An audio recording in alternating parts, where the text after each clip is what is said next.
我哋每一年中秋節都要攞個相機去影個月光。我都有咁做啊！你有啊？係啊，因為其實我由細到大都好中意月亮嘅。咁奇怪嘅你？我屋企人話俾我聽，我細個時候咧，佢哋係驚嘅，因為我每一次咧響個街上面咧或者搭車啦，我高頭望到月亮咧，就會莫名其妙咁笑咯，係好開心咁笑嘅。我講俾你哋聽啦，喺1989年嗰年咧，蛇年嗰年咧，我喺9月份嘅時間咧去咗台灣，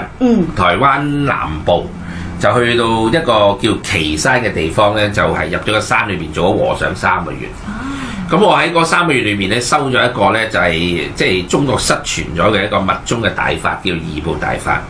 咁啊跟一個上師叫做悟光上師，好出名嘅，佢係將呢個叫密法，叫東密咧，係攞翻嚟中國。咁我哋嗰3個月裏邊咧，就即係接受呢個修持咧。咁師傅咧就我哋叫師傅啦，咁啊佢咧就係中秋節啦嗰段時間，咁佢就同我哋一齊上到去嗰個山嗰度咧，咁啊指住個月光，佢就話嗱，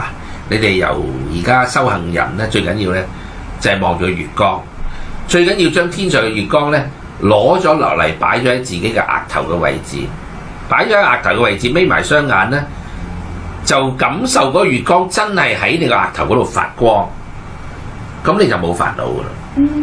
我又試下啦，一眯埋雙眼，邊度有啫？黑面掹，咁跟住佢話你擘大雙眼又睇下啦，咁我又擘大雙睇下，跟住眯埋啦，咪眯埋，又擘大啦，咁啊又眯埋啦，不斷重複咗6、7次之後咧，我就因為殘留影像，所以咧眯埋雙眼咧，啵一聲見到感覺到前面淨見到個月光。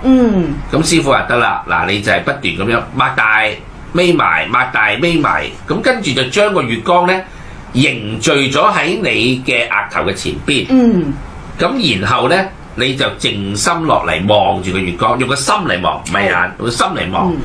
咁你慢慢就進入咗修行之境啦。嗱呢個心法簡單到不得了。嗱我今晚傳授咗俾你啦，抬頭就可以做到啦。係啦，咁佢最好係咩咧？最好喺中秋節嗰晚咧，係特別個月光咧能夠凝聚喺你嘅心裏邊。咁所以我以頭先我講呢番説話咧，又係紀念我師傅啦。佢喺2000年8月份嘅時候就即係離世啦，正式係我哋叫做係涅槃啦。咁啊，而家都成14年啦。咁啊，佢教嘅呢個月光嘅觀賞法咧，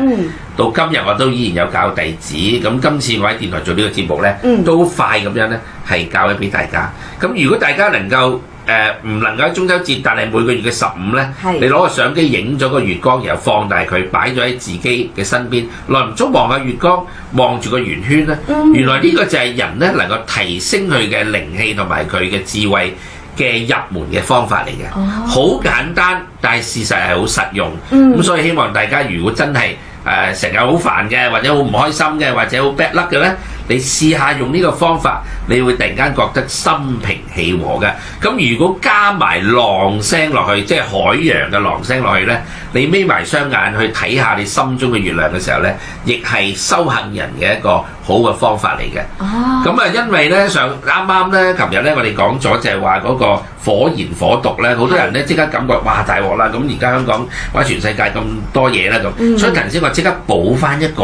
好溫柔、好舒服、好涼快嘅心法俾大家。咁咧係嚟過渡呢1-2年啦，呢1-2年係只去到2016年嘅2月4號為止，